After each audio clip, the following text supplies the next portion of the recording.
I've been getting this question a lot recently.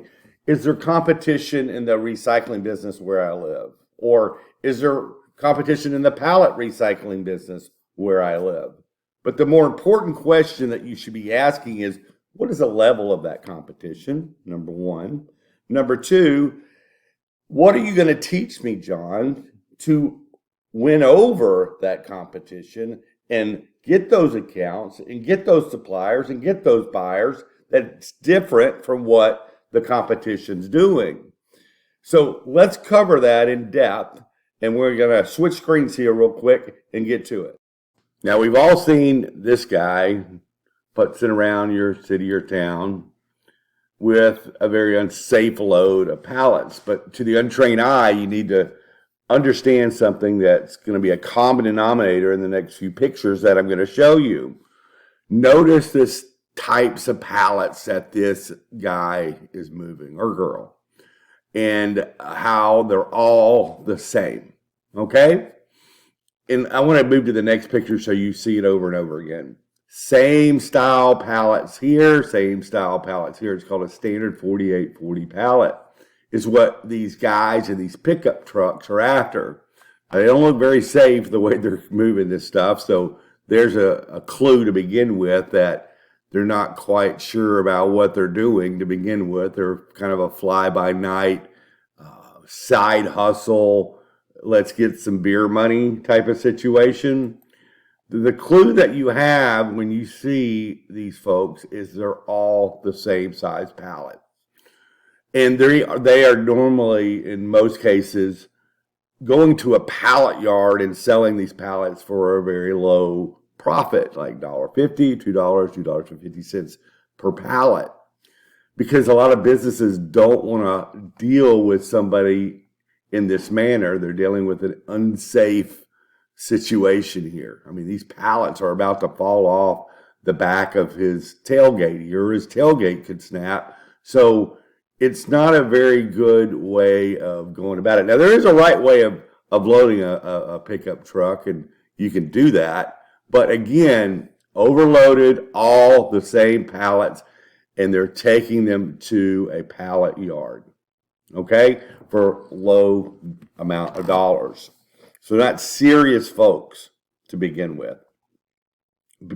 Now, am I against the 4840? Absolutely not. But you're going to understand in just a minute why doing it in a better manner and doing this business in a way that serves these customers in the right manner is going to make more sense to you. So let's get into some nerdy pallet detail here and help you understand what the situation is. You know, these folks are really one step away from the metal scrapper guy. Not much difference between this and the first picture we were looking at here, right? I mean, it's some pretty serious, let me get this, some pretty serious danger going on in this situation as there are in this situation. So they're akin to a metal scrapper. So what's going on here? Well, I'm going to show you some pictures of pallet yards. And if you see that 95% of their business here is the 4840 standard pallet. And that's what they buy from the public, from these scrappers that are going after that one size pallet. So they're going after that 4840, and the pallet yard's going to give them $1.50, $2, $2.50 per pallet. Depending on where you live, it varies. And this is what the pallet yards are selling to the businesses as a one solution system to every business that's out there. You need pallets? Well, you're getting a 4840, and that's it. You need 100 pallets? Sorry, we only deliver 400 pallets at a time. Oh, and we have a delivery charge. And oh, here's our price, because we have a lot of maintenance in the yard to keep up with, and buildings and forklifts and trucks and salespeople and offices. So our price is higher for this pallet, right? And if you're a medium-sized business and you get stuck in that situation, well, it's not a good thing. Again, pallet yards, 4840 standard pallet. Is it a good pallet for some circumstances? Yes. A lot of time for large businesses, even Fortune 500 type businesses, this pallet can work just fine. But there's millions and millions of other size businesses to deal with. And guess what? There's billions and millions and billions of other size pallets to deal with and other items to deal with as well.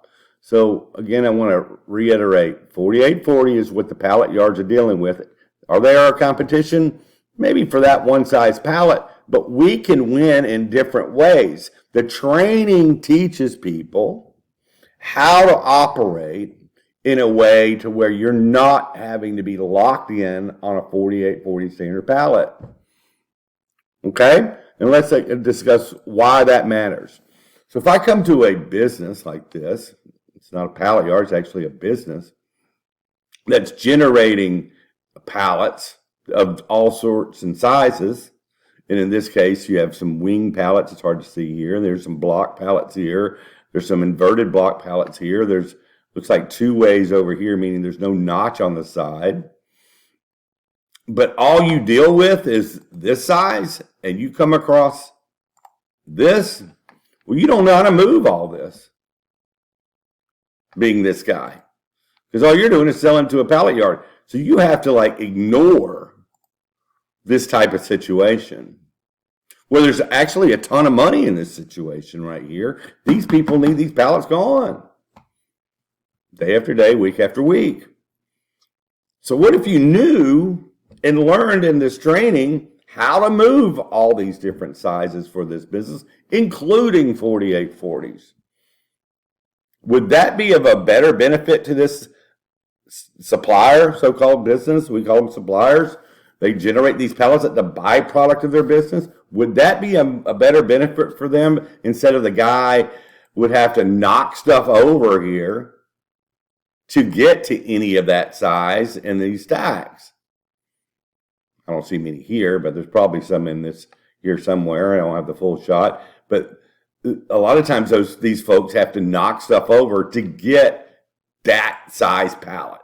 Well, that's not going to work for these suppliers, right? Here's another supplier. These are block pallets here. These are, close akin to a Euro pallet. They're a little skinnier. Well, these are perfectly good pallets, people. But these folks don't know how to deal with it. They stop me all the time and say, what are you doing with that? The pallet yards really don't deal with these either. They're stuck in dealing with the 4840. So you're starting to see the picture. When we are able to go to a supplier and move all these types of items in these different styles and 8-foot and 10-foot and 12-foot pallets on top of it, who's going to win? We are. And if we know how to construct the deal properly, we can lock this supply in for years and even decades to come. These people these businesses generate these pallets as a byproduct of their business day after day, year after year. Their stuff comes in with inventory on it. They take it off. They, mail it out. They sell directly to the public. These pallets are just sitting there as a byproduct, a perfectly good pallet that can hold a lot of weight and a lot of items for another business, and we can get this stuff 95% of the time for free. Okay? Here's another example. These aren't 4840s. It's more like a 44 by 44 or 40, looks like about what it is. And there's two-way pallets, and they're forerunners, so they can hold a lot of weight. Well, do we know businesses in the training that actually need this type of stuff? Absolutely. But is this guy going to mess with it? He's not. He's after the standard 4840. Can we help this business out in a better manner? Knowing your stuff and knowing how to construct a deal? And have this as our supply as well? Absolutely. So we're going to even graduate to other sizes as well, smaller sizes. But we're going to graduate our business to something a little unexpected. Well, what if there is a business out there that has plastic pallets and 55-gallon metal drums and IBC totes, as an example? and normal pallets like this as well on their property. But we're the people that know how to move all three of these items, and even, if they had wooden pallets as well, all four of those items for that supplier. If you could learn that in the training and know where this stuff is and where it's going, who do you think the supplier is going to deal with? It's obvious. You got to know your stuff, and you got to know how to do this business in the correct manner to make this work. You need to learn where this stuff goes and where it is. You need to learn who these buyers are and who buys these types of items from us. But think about it in this manner as well. The business that's buying from us that needs plastic pallets, wooden pallets, 55-gallon mellow drums, and maybe they need a few IBC totes as well, or dunnage or corrugated boxes or industrial bags or Gaylord boxes, whatever the case may be. If they are buying from us multiple items, what does that make us? It makes us a one-stop shop. So we're tethered to that buyer in a multiple scenario, multiple revenue stream scenario. And we become indispensable to the buyer as well. So this is what you have to learn to win. These pallets right here, they look like a 4840, but they're not. I sell tens of thousands of these types of pallets on a yearly basis. It's a perfectly good pallet, but this guy, he stops me all the time. What do you do with that? They don't know. They don't know who the businesses are. They don't know how to construct a deal. They don't know how to move this type of stuff. And here's the spinoff. If you know how to move this and they have the 4840s, a lot of times they're going to throw that in for free. Whereas these guys may have to be paying $1 or $2 for that 4840 because, the competition's fierce for this size because the pallet yards want them. Is this making sense? Pay attention to the details and you will understand you need to learn how to move all sorts and sizes of pallets, crates, drums, dunnage, wire reels, 55-gallon drums, corrugated boxes, Gaylord boxes. All this stuff comes into play. And the more stuff you learn how to move, the more you're going to win. So again, what does my training teach? It teaches you the whole gamut to be able to knock your competition out like third graders. Not that we do that in real life, but it's a good way of looking at it. Because these folks are stuck in a 4840 pallet game, selling to a pallet yard and making pennies where we're making real income. And we're satisfying the supplier and the buyer in the way they need to be satisfied. So we get locked in. So we have dependable money, dependable income. We're in control because we have such necessity items that these buyers need on a consistent basis. Okay? So again, it's not is there competition, it's how you beat the competition. And what are you going to teach me, John, to help me win? This is what you need to know. This is how you win in this game. You need knowledge to win. And it's my job to teach you.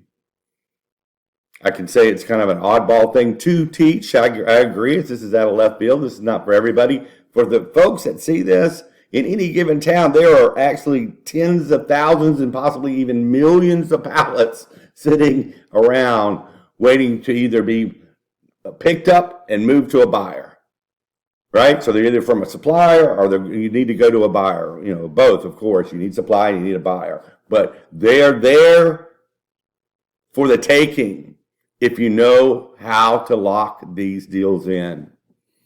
So there you go. I hope this gives you some clarity because this is an important aspect to this business model. Don't cheat yourself and getting stuck in this game. All right, have a good one. Oh, before I go, thesimplestbiz.info. Thesimplestbiz.info if you want more information.